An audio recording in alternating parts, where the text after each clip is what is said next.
In the small city of Maplewoods, Ohio, the Monday they used to pass without surprises, but that tomorrow, something changed. A new girl crossed the rusty gates of Lincoln High School with measured steps, as if they didn't want to call the attention.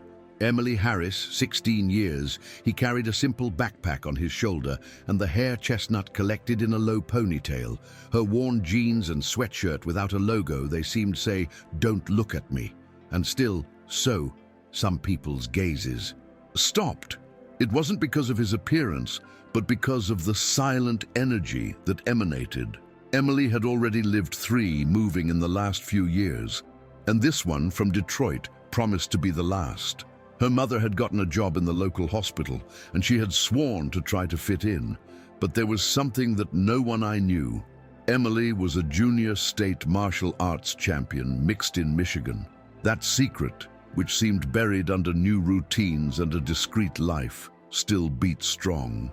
Inside her, for 4 years, he trained tirelessly in one of the Detroit's toughest gyms, learning not just how to hit, but how to endure. But upon arriving at Maplewood, her mother was clear. "Please, honey, here nobody needs to know about fighting. Let's start over." Emily nodded silently, although somewhat in its interior did not fit. I knew that the violence is not sought, but also I knew that sometimes it finds you. And in a school like Lincoln, where the respect was measured in strength, I sensed that the calm would not last long. The first day passed with a tension that only Emily seemed to notice. Classes were similar to those of other schools, but the atmosphere, that was different. The groups were clearly divided. The popular ones, the athletes, the invisible, and then were the thugs. Brad Thompson stood out among them. Tall, burly, with a crooked smile and an ego as inflated as his biceps, he believed himself the owner of the place. When the Saw, having lunch alone at a table background, approached with his entourage and him, he threw an empty tray to the floor. "It's the price for protection, rookie," he said in a mocking tone. Emily went down the look, breathed deep and did not respond. He just picked up the tray and walked away. It wasn't fear, it was restraint, but Brad interpreted as weakness. If you ever felt this way in a school new, subscribe to the channel. Stories like this deserve to be told. Up to date next, things went from bad to worse. In the hallway, Brad Lou gave a push in front of everyone. Then you shot the books, which were scattered around the floor while the laughter rumbled in the walls. Emily bent down, picked up each leaf calmly, and again avoided a confrontation. But that night, while trained secretly in a little yard back of his house, the punches to the punching bag were stronger than usual. I felt a fury contained, a mixture of humiliation and frustration that threatened with overwhelm her. Her mother watched from the window without say nothing, knowing there was a storm brewing in her heart of his daughter. The third day frame, a before and a after. Emily had planned to continue ignoring Brad, but he was unwilling to leave her in peace. This time, the wait in the parking lot of the gym, blocking him, I walked past 2 of his friends. "Are you going to continue with that deaf face, or are you going to pay now?" he said, in a threatening tone. Emily said, "Look directly at the first-time eyes." There was no anger in his expression, just a kind of serene resignation. "I don't want any trouble," he said, without moving a muscle. Brad smiled, satisfied. He gave a step further, and then everything changed. In a blink was in the ground with the arm twisted behind the back, not knowing how had finished there. Emily had released without say word and walked away. His friends didn't react. No one understood that passed. The news flew like wildfire. In the corridors murmured exaggerated versions that he had broken the arm, who used a ninja ki, who was part of a secret band of female fighters. Emily remained in silence. He wasn't looking for fame, just peace. But the truth is that, after that, no one. He started bothering her again, which surprised many, was that Brad, far from seeking revenge, disappeared for a few days. When he came back, he no longer crossed paths with her. There was something in her eyes that had changed. Maybe shame, maybe respect. Emily, for her part, felt something new inside. Relief. There was position, a limit. And now, for the first time, I could walk quietly through the Lincoln halls. With he, as the weeks passed, Emily stopped being invisible. Not because I would look for him, but because the looks could no longer avoid it. Some students were approaching with curiosity, others with admiration disguised as indifference. The girls, especially, began to see it with others' eyes. One afternoon, as she sat alone in the dining room, 3 students they came closer. They were of different degrees, but they shared something in common. They had been victims of bullying. One of them, Carla, spoke in a low voice. You could teach us how to defend ourselves?" she asked. Emily hesitated for a moment, not for lack of desire, but because fear of standing out too much. But then he nodded. "After class, behind the gym," he said. Thus was born something that neither same imagined. Would you like to see more stories? Real transformation like this? Subscribe now and join us. The first classes were improvised with basic movements, but loaded with intention. Emily taught how to use your body, how recognize fear without surrender to him, how to look at the other without lowering the head. Before long, other girls began to join in. What started as a discreet meeting turned in a growing group of teenagers who stayed after. School to train, some for defense, others for strength, others just to avoid feeling alone. Emily found in they a purpose. It wasn't just to hit, it was to transform the fear in power. And unwittingly, he became a central figure for many of them. The group grew so much that the director had to intervene. At first, she called Emily into her office, concerned about what she described as unauthorized physical activity. But when Emily explained with clarity what they were doing, even showing videos of the practices, all peaceful, all guided by discipline and respect, the conversation changed her tone. The headmistress, surprised by Emily's maturity and serenity, proposed something unexpected: to move the classes to an empty room of the school and convert them in the official self-defense workshop. Emily accepted, but on one condition: she didn't want pay, just the freedom to teach her way. The proposal was approved. With a new space and institutional support, the classes they took other dimension. Emily, who until then had hidden his talent, he began to plan training, organize schedules, and receive more students, even from other schools. What most surprising was not the speed with what they learned, but the change in the way they walk, the way they talk, the way they look. There were girls who arrived trembling on the first day, and 2 weeks later, afterwards, they defended themselves without doubt. One of them, Sophia, had suffered bullying for years, and after just 1 month in a workshop, faced firmly to his aggressor in front of everyone's living room. No one else touched her again. Emily understood, so that not only was teaching strokes, I was sowing something much stronger.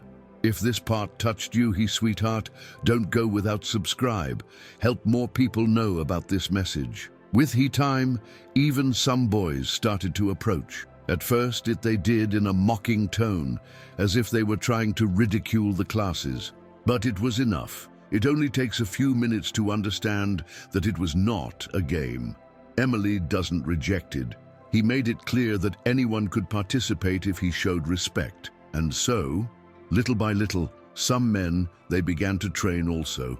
Brad Thompson was one of them. He appeared one afternoon silently, with his face serious and without her usual group. "Can I watch?" she asked. Emily nodded. For weeks she'd done nothing but watch, sitting in the back of the living room, without interrupt, until a day rose, set in line and continued the instructions like everyone else. No one laughed, no one objected, because he wasn't the Brad he'd been before. One day, at the end of the class, Brad approached Emily. He didn't have that arrogant attitude that he used to load. "Thanks," he murmured, "for not having humiliated, for having me arrested when I was going for it worse way." Emily didn't respond immediately. She just looked calmly and clapped his hands. He shoulder. I didn't need say nothing more. From then on, Brad became in one of the most constant. It helped the new, corrected positions, and even defended others when noticed abusive attitudes. The change in he impacted him so much that one of his former friends also joined in. Brad's transformation was the proof living that the violence is not fought with more violence, but with firmness, direction, and example. The impact of the self-defense group transcended the walls of Lincoln High School. A mother wrote a letter to the local newspaper thanking a brave girl who changed the life of his daughter. Soon, the Emily's story appeared in blogs, then in Media Regional. A journalist from the newscast of the state visited the school to interview her. Emily, with her usual humility, she did not consider herself a heroine. "I only share what I know. I am not better than anyone else," he said in front of the cameras. But the images of dozens of young people training, together, laughing, supporting each other, talking with freedom, they said other history. It was impossible to ignore the change. Lincoln High School, once known for its hostile environment, was now a model of coexistence and improvement. Was so when emerged the first criticisms. Some parents, alarmed by the media exposure, they questioned that a teenager taught martial arts without certification professional. Others, they accused the school of allowing activities dangerous. Emily faced criticism with serenity. He brought together interested parents, showed her record as a state champion. She shared testimonies of students and them allowed me to attend a full class. At the end of the session, the silence was absolute. A mother approached crying and asked apologies. "I didn't know that my daughter could smile. So again," she confessed. That moment was a clear sign for Emily. Her mission was going far beyond a physical training. As the workshop grew, Emily too changed. She was no longer the quiet girl who tried to pass unnoticed in the hallways. Without propose, it had become a reference point. The teachers, they started calling her to intervene in conflicts between students. The school counselor invited to participate in talks about self-esteem and limits personal. Even the local police requested your presence at a meeting community to talk about prevention of the bullying. At first, Emily felt out of place. It wasn't used to speaking in public or to be the center of attention, but every time I took a microphone and counted his history, I saw the attentive faces, excited looks, and I understood that it was worth it, the penalty. One day, while I was walking through downtown Maplewood with her mother, were approached by a young woman unknown. I would have been about 20 years and had been a cafeteria uniform.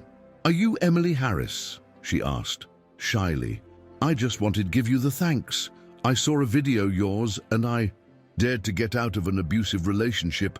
You don't know what you did for me." Emily stayed without words. Her mother, excited, hugged with force.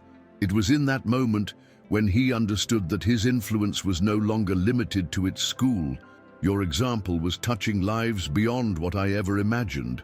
The workshop, it was no longer just a training space. It was a beacon. However, not everything was recognition and admiration. With the visibility also, they came new challenges. One of the boys Emily had faced in her past, accused of assaulting a colleague out of the school, was arrested months later. To everyone's surprise, his lawyers, they tried to blame Emily, claiming that she there was humiliated publicly and caused an emotional imbalance. The case took force on social networks, where some, the defended, and others, the accused, of taking the justice into his own hands. Although the majority of the community took his side, situation, it affected Emily deeply, not out of fear of losing, but out of sadness at seeing how his intention to help was distorted. During the trial, Emily showed up with head held high. He rejected drama and spoke with the same calm with the one who taught. She explained every fact, backed up by videos and testimonials from students, teachers, and parents.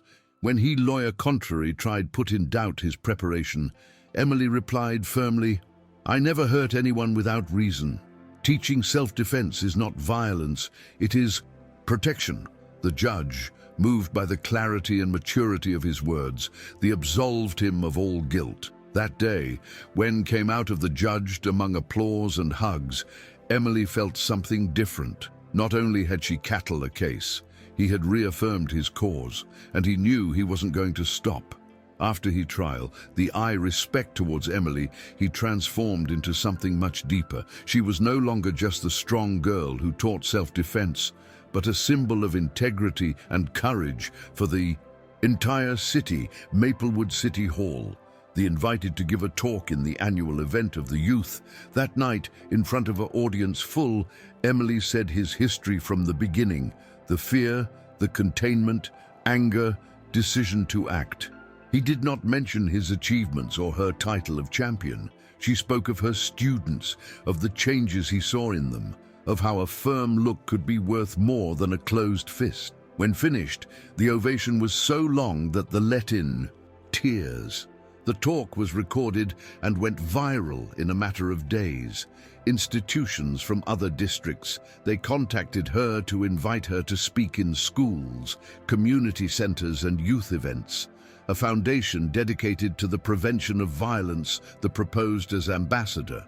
Emily accepted, but asked for one condition: that she allowed to continue teaching in Lincoln with his group, as always. That's where it all started, he said. And so, while his name began to circulate in media, nationals, I continued training every afternoon with her girls, correcting postures, lifting up whoever fell, smiling as if still was just one more. Because for Emily, the most important thing wasn't what they said about her outside. It was what happened every day in that little salon where the girls learned not to have fear.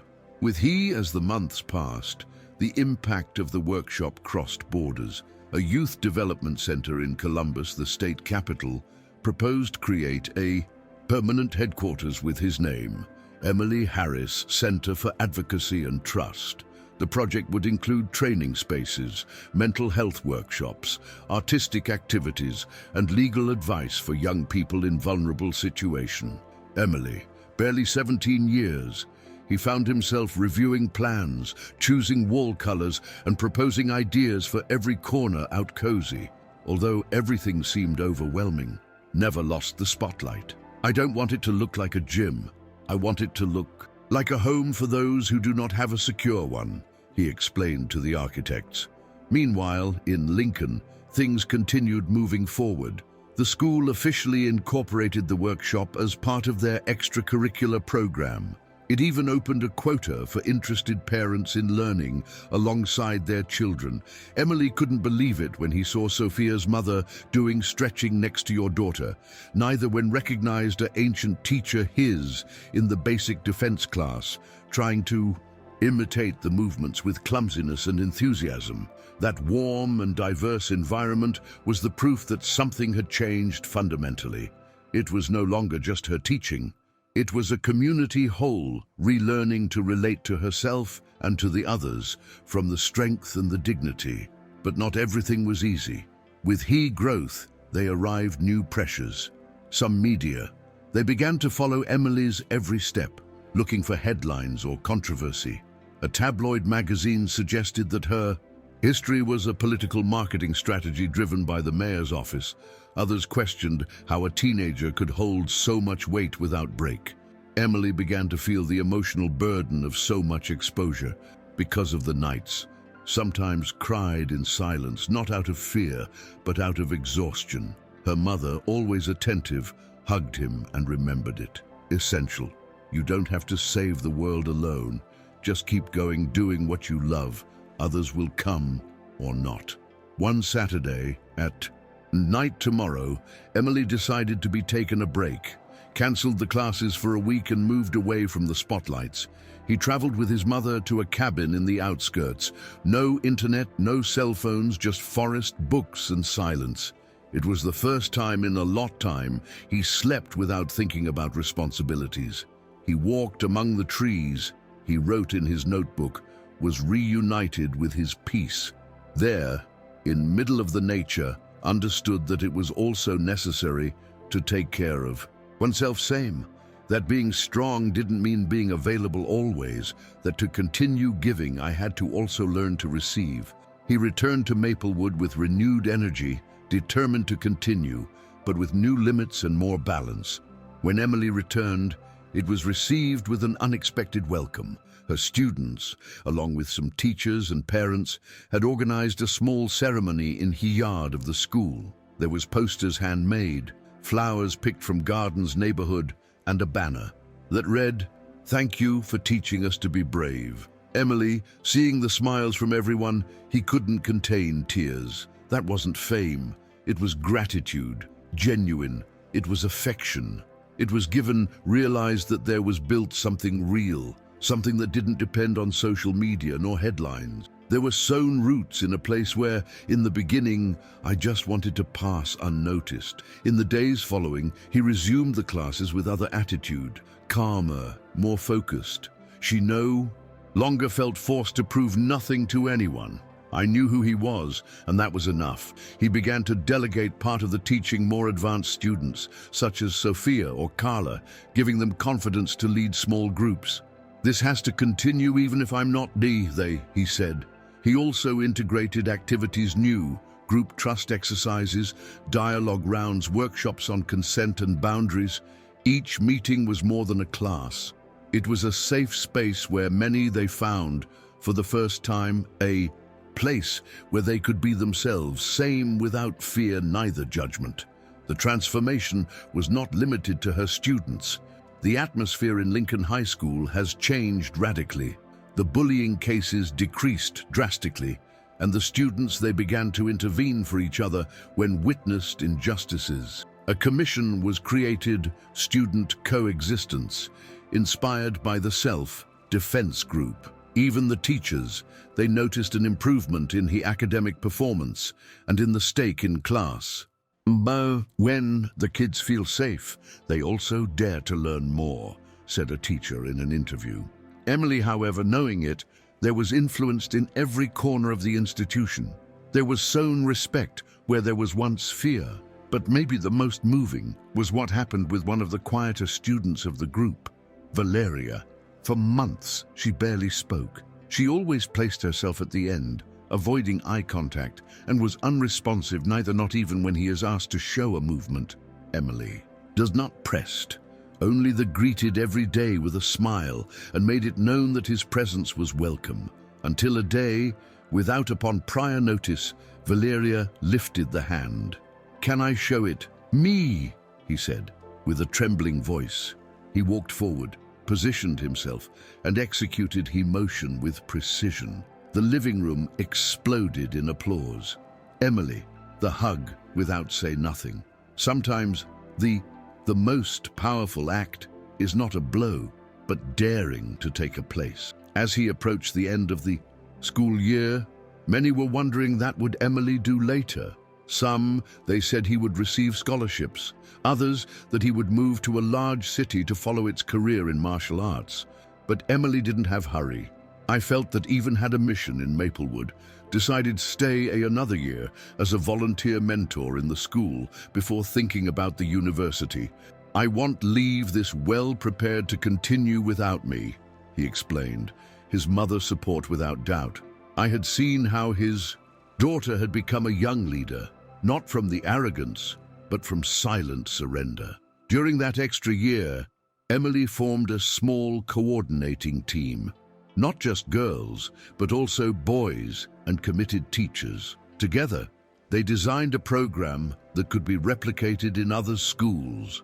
Manuals, basic routines, ethical principle. The project was submitted to the Department of Education of the state, which approved a pilot plan to implement it in 5 institutions. Emily could believe. And what had begun as an act of self-defense had become an educational model, one that promoted respect, the confidence, self-care, and responsibility collective.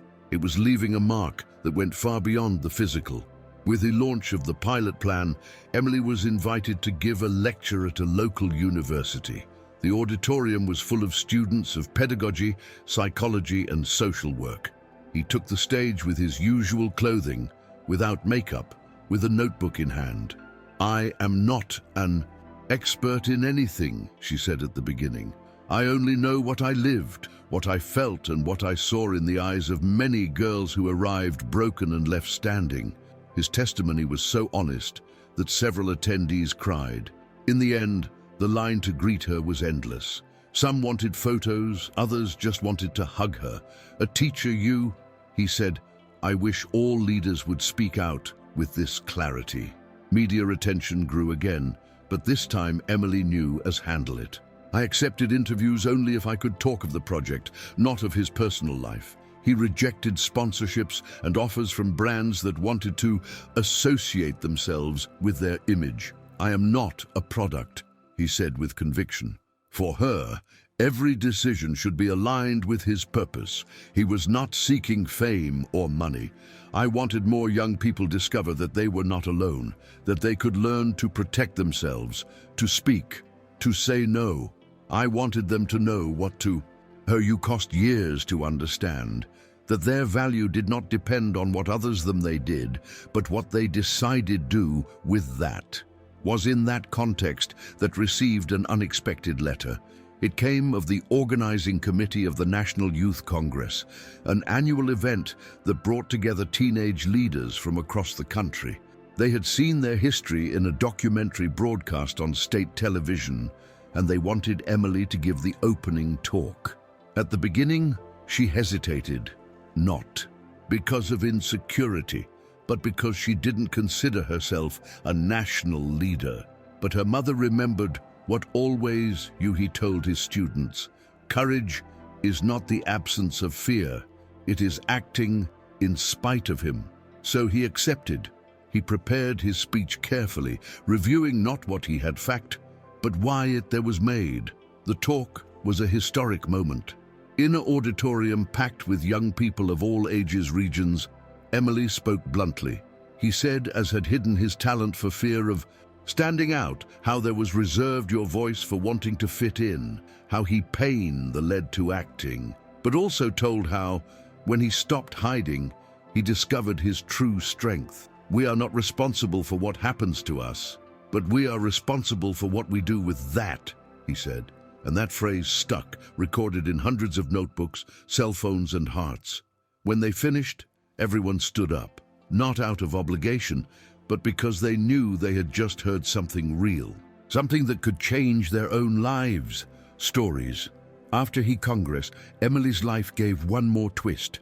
Several organizations, juveniles, they began to contact her to collaborate in campaigns, writing educational materials and participate in seminars. Accepted some commitments, but always under the same condition, that he could continue training with her group in Lincoln. For her, that was her center. The rest was extension, although was no longer enrolled as a student.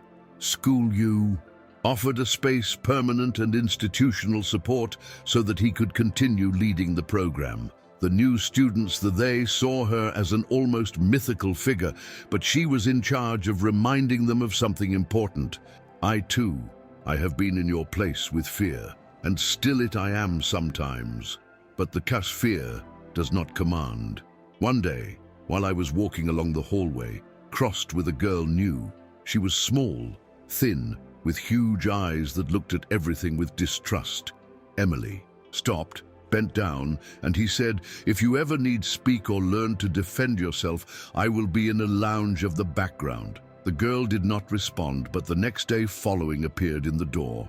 He said nothing, he just watched. And so began other history, because Emily had learned that change doesn't always begin with shouts or with grand gestures. Sometimes it begins with a look, with a presence, with someone who decides not to pass by. Emily's story too began to resonate in other parts of the country. Schools in neighboring states implemented your model with adaptations local. Some newspapers, they called her the girl who changed a city with his fists clenched and the heart open.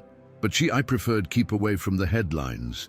He felt that her greatest achievement was not what they said about her, but seeing a student raise her voice for the first time, or a boy who had been a bully, help someone get up, average in small gestures, not in numbers or Awards, for her, the success had he face of those who once feared, and now they walked with back straight. One of the more emotional moments arrived when she was invited to a ceremony in his ancient city, Detroit. There, in a gym where he had trained, they expected ancient coaches, fellow wrestlers, and even his first instructor.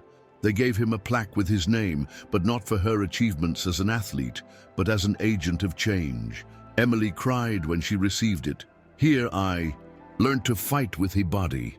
In Maplewood, I learned to fight with the soul," he said before everyone.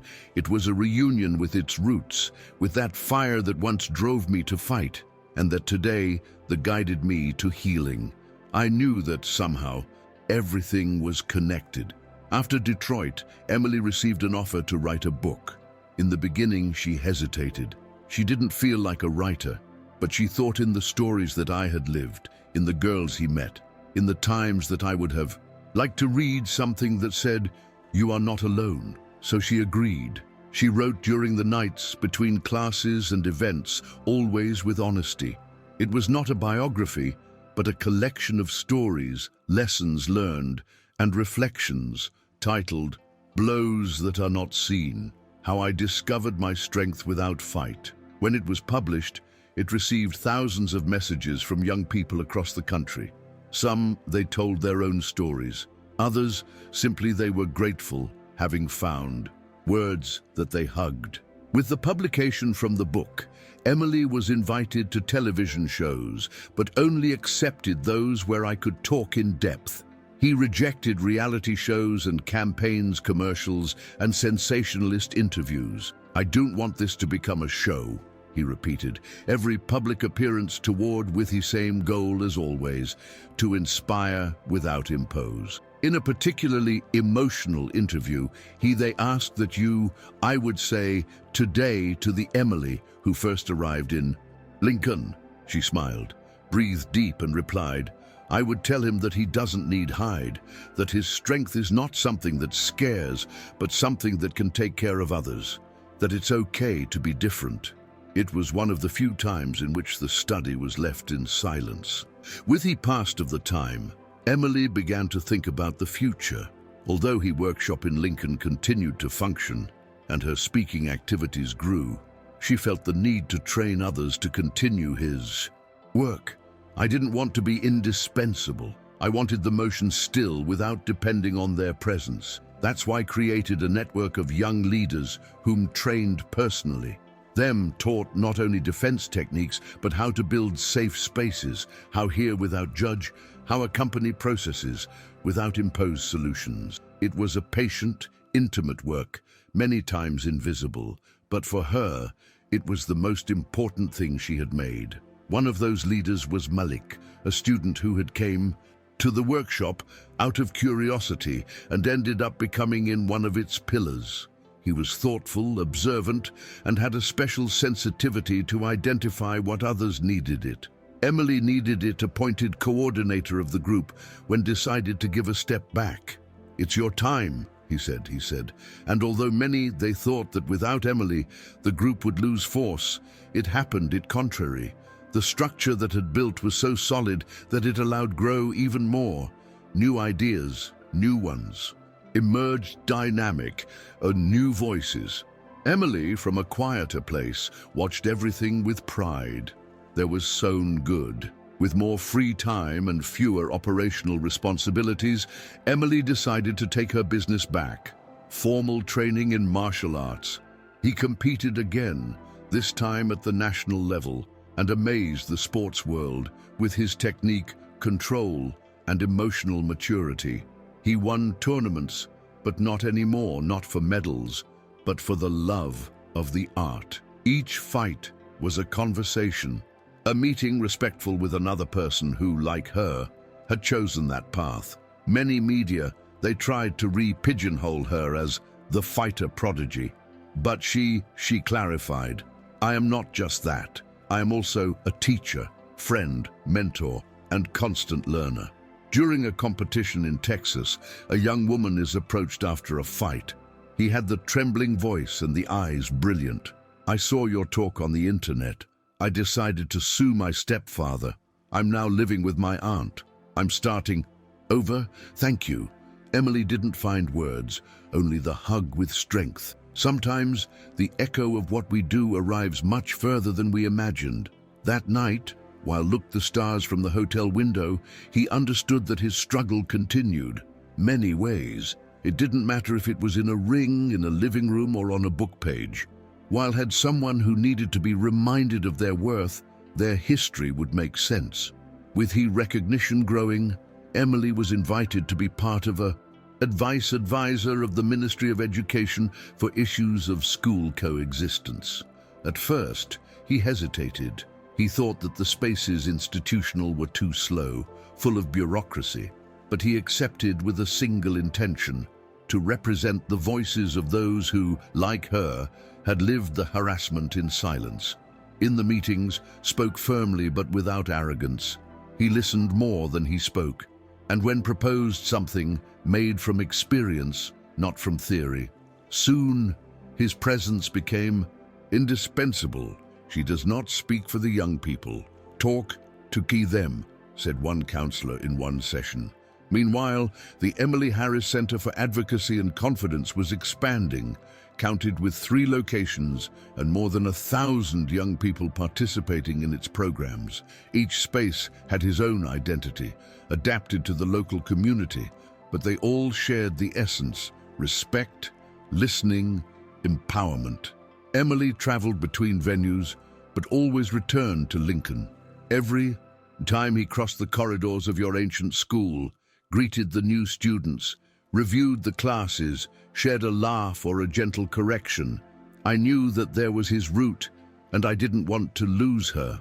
Although the world, the she, saw him as a national figure, for her, he continued being that girl who just wanted to be able to walk peacefully through the hallways. One day, she received a letter that let without breath. It was from a 12-year-old girl named April, who lived in a small rural community. In his, there was no school workshops, nor talks, nor safe spaces. But I had seen Emily's video and had started practicing movements alone in a patio of his house. In the letter, to him counted as that helped her feel stronger, less alone. At the end, she wrote, "I don't have a teacher like you, but I imagine you here every time I have fear." Emily cried as she read it. It was one of those cleansing tears. She understood that her history, although local, had touched someone far away in silence. Without her, it knew. He decided to answer him in person. He traveled to the town without warning, with a backpack and a heart full. When arrived at the April school, asked permission to teach a class open. At first, the children were shy, but when Emily started talking, something changed. He spoke of limits, of courage, of how his body could be an ally and not an enemy. April looked with the big eyes, without blink. When he finished, he came closer and hugged without saying nothing. Emily knew in that moment that every step I had taken was worth the pain, that for moments like that, it was worth continuing, it was worth insisting, it was worth believe. Moved by the experience with April, Emily began a new stage in his path. He founded an initiative called Seeds of Courage, whose objective was to bring basic defense and self-esteem workshops for rural areas and schools without resources. Armed a team of volunteers, many of them ancient students theirs, and together they began to travel through towns' small, forgotten neighborhoods, indigenous communities. Each encounter was different. Some were in dirt patios, others in makeshift lounges, but they all had something in common: an urgent need to feel seen, heard, and protected. Emily didn't just teach hitting, she taught how to say no, how to walk tall, how to take a deep breath before speaking. The initiative grew faster than expected. Institutions, they started donating materials, communities organized to receive them, and young people from different parts of the country wanted to be part of the project. Emily was in charge of ensuring that each workshop kept the essence. No hierarchies, everything with respect mutual. In each place they visited, they left a notebook with anonymous testimonies. so that those who could not talk out loud could at least write. Some stories were devastating, others deeply hopeful. Emily the Mai read by the nights, sometimes with a knot in the throat, sometimes with a smile. I knew that behind every phrase there was a story, and behind every story, a life worth caring for. One of the most shocking moments during the tour of Semillas de Valor occurred in a rural school where a young woman named Camilla shared in front of everyone that she had lived for years in silence after suffer abuse in his home. The said without cry, with the voice firm, and added, "I never knew I could talk until you arrived." The silence that followed, it was long, respectful. Emily approached, hugged him and thanked his courage. Then, many other girls started to open up also. What started as a physical workshop was transformed in an emotional support circle. The teachers, shocked, asked to be trained to accompany better to her students. Thus, Emily understood that she was forming something bigger than a movement. I was sowing culture. Despite the success, Emily continued to avoid the idealization. In every conversation, I remembered that she also had days difficult. He counted when hesitated, when it broke, when thought to give up everything, not out of weakness, but out of humanity. I wanted them to know that I wasn't a superhero, that the courage was not a permanent state, but a decision daily. I'm not here because I'm strong all the days. I'm here because I decided not to give up in the darker days, he repeated. That message, sincere and real, was perhaps the one that resonated most among the young people. Why don't they? He didn't have to admire her from afar, but rather look at himself, themselves with compassion and courage. With he, at the time, some universities began to offer him honorary degrees. One even proposed a training program in leadership based in his methodology. Emily agreed, but set a condition. She wanted to include subjects related to emotional health, trauma, and interpersonal relationships. The technique without conscience is of no use, he said. The program was approved, and she same design he content alongside a team of specialists. Soon, young people from all over the country began to sign up. Some were future teachers, others psychologists, others simply they wanted to carry that philosophy to their communities. Emily, with humility, "Them," he said in the first class, "here we are all learners, even me." In one of those courses, she met someone who would leave a deep mark on Mariana, a former boxer who had left sport after a serious injury and was looking for a new way to help others. A connection was born between the two immediate. They shared history, pain, but above all, vision. They began to collaborate, and in a short time, Mariana became his fellow traveler. Together, they promoted a national network of safe spaces, uniting coaches, therapists, educators, and activists. Emily no longer felt like she was carrying the world over the shoulders. Now it shared, and in that alliance, found also rest, support, and joy. As they passed by the years, Emily decided to document the entire process of your movement, the beginnings, the errors, the learnings, the victories, small and large. I wanted to leave a record that could be useful to future generations. The second book, entitled Where It Begins, The Voice, was deeper, more collective. It included testimonies from her students, anonymous, letters, reflections from teachers, experiences in rural communities. It was not just her history. It was the history of all those who had made possible that change. The book became reading material in many schools and was translated into several languages. Emily wasn't looking for recognition. I just wanted no one feel alone again, half of the fear. One day, leaving a conference, a girl of no more than 10 years, he was approached with a notebook in hand. "Will you sign my diary?" he asked. Emily smiled, took it, and when he opened it saw that the little girl I had pasted clippings of her, printed photos, drawings, and hand-copied phrases of hers. The last page, the little girl had written, "When grow up, I want to be like Emily, but also I want to be me." That phrase kept going around in his head for days, because it summed up everything he sought. not to create copies, but to inspire others to be his better version, without be lost in his path. That was the true legacy. Do you know someone who needs hear this? Share the video and subscribe so you don't miss the next stories. During an interview in an international channel, they asked what was the hardest thing of all she had ever been through. Emily didn't hesitate. "Forgive me for I have been silent for so long," he replied. The journalist was in silence. "We think the problem is always another, but many times the pain deeper is the one we cause ourselves by believing that we do not have right to speak, to bother, to take up space." That phrase went viral, not because of its drama, but because of its truth. Hundreds of people began to share it, to put it in murals, in agendas, in talks. Emily, as always, remained important. What matters is not what I say, but what each person does with what you hear. In a meeting with alumni of the Lincoln's original workshop, now as adults, they shared stories of how their lives had changed. Some were mothers, others activists, other teachers. One of them, Carla, who had been one of the first in approaching, he said that he had opened his own self-defense group in other city. "It all started with you," he said Emily, the hugged and denied with the head. "It all started with you, day you asked for help." In that reunion, between laughter and memories, Emily understood something she already sensed. The movement she had started was unstoppable because it no longer depended on her.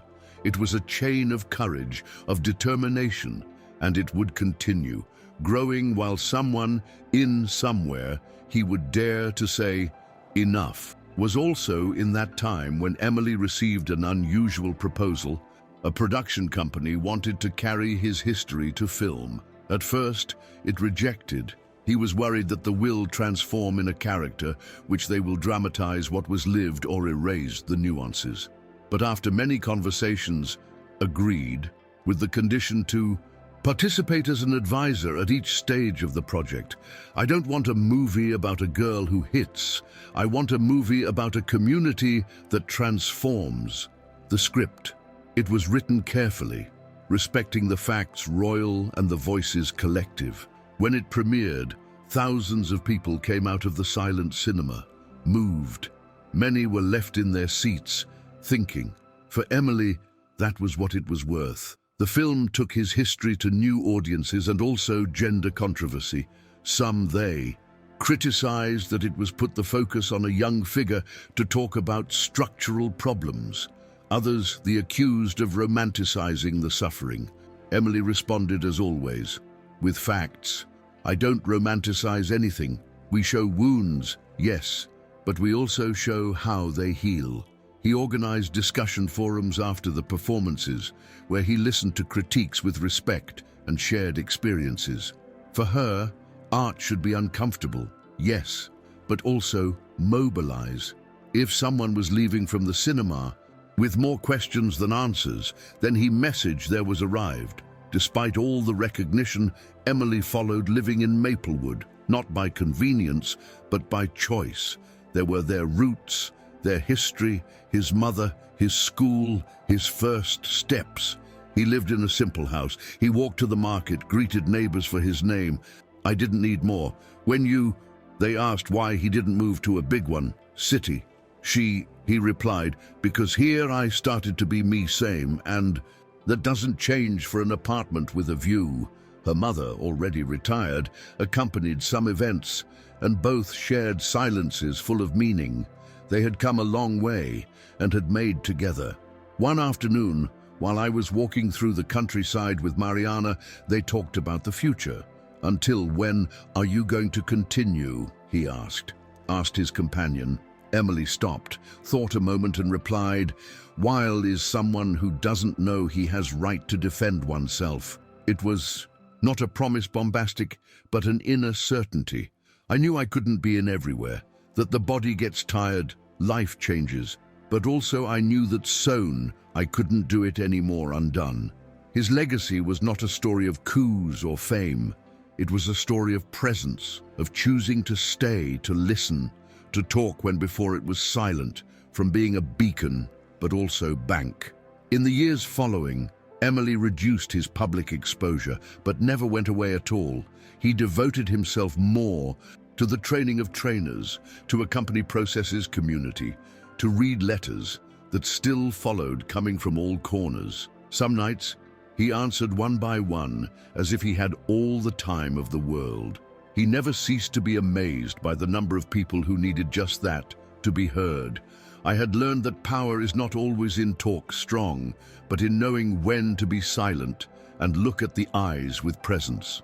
That was the hardest part to teach, but also the most transformative. One day, received an invitation to give one last big chat, this time in the United Nations headquarters, as part of a global event on youth and social transformation. He hesitated. He thought he'd reject it, but then reminded everyone Emily's, who still they walked through corridors with fear, that they still did not know they could say enough. So he agreed. He went up on stage with her usual ponytail, without papers, without written speeches. He spoke from the heart, as always. He said his history not as a feat, but as a series of everyday decisions. When it ends, the audience stood, not for her, for everything she stood for everything they had understood. After that chat in United Nations, Emily returned home as if nothing had happened past, prepared tea for his mother, he watered the plants of the garden, and checked some planning notebooks of the youth program. I didn't feel like I had done something extraordinary. For her, everything continued being part of the same path. Listen, learn, share. What most excited was receive messages from young people in countries where they did not yet exist, safe spaces, telling him that thanks to his words had started to organize. "We don't know you, but we feel like you know us," one said, and that was enough for her. In an intimate meeting with his elder students, "Someone you asked that would do if I could go back in time." Emily smiled and replied, "Nothing. Every pain taught me something. Every silence prepared me, every fall made me more human." "Not so," he said with pride, but with acceptance. There was stopped fighting against his past.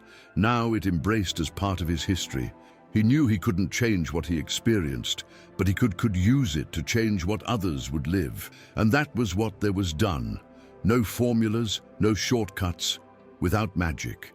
Just with presence, persistence, and a lot true. With the years, the network of safe spaces became on a solid foundation, with local teams in multiple regions and programs adapted to different realities.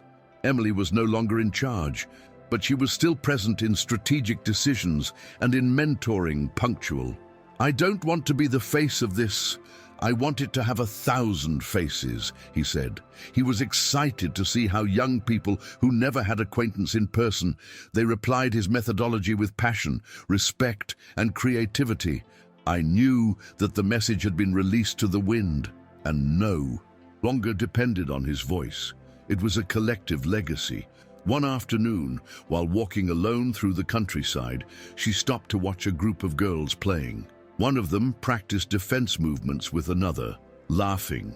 They didn't realize that Emily watched from afar. She smiled. She didn't need intervene, nor correct, nor guide. In that spontaneous gesture, in that scene simple, he understood that what he had started had become part of the world, that it was no longer necessary to be present for his presence to be felt, and that sometimes the best way to change something is to start quietly but firmly. In his 30th birthday, Emily arranged something very different.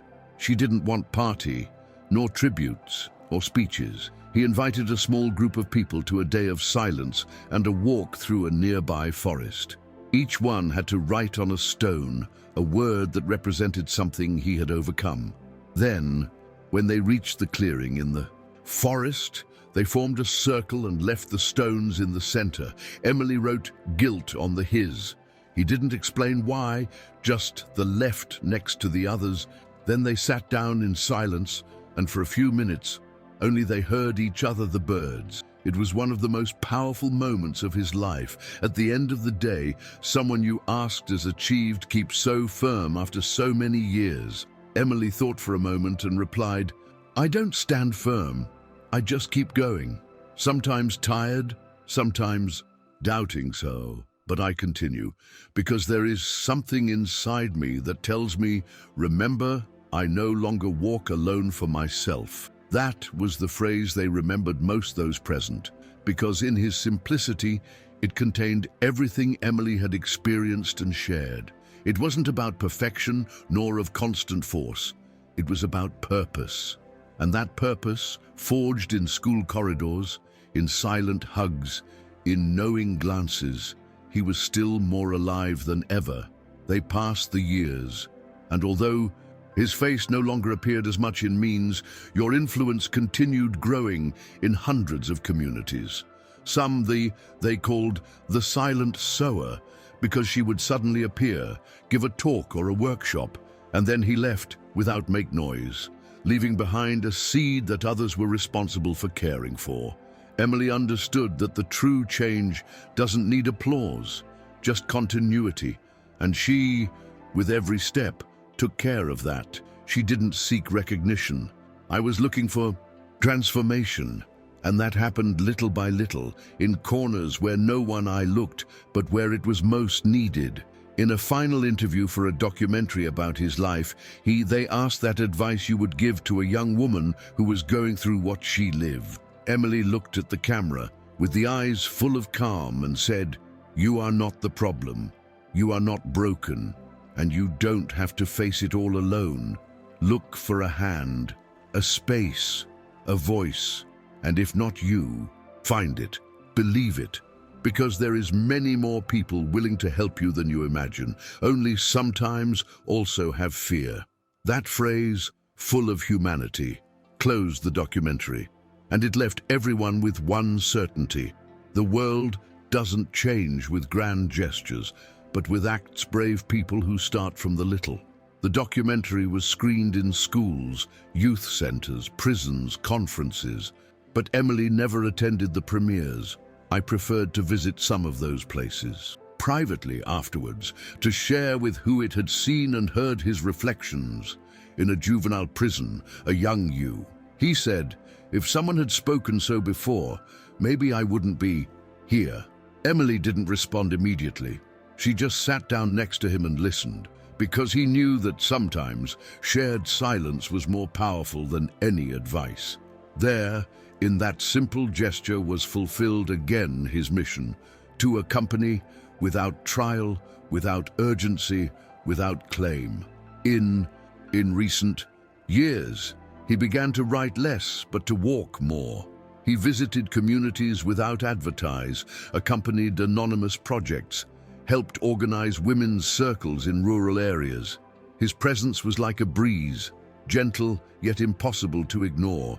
Many, not even they knew who exactly it was. They just felt something click after listening to it. I didn't leave social media active, did not respond to media, did not accumulate awards in display cases. I just kept walking, as from the first.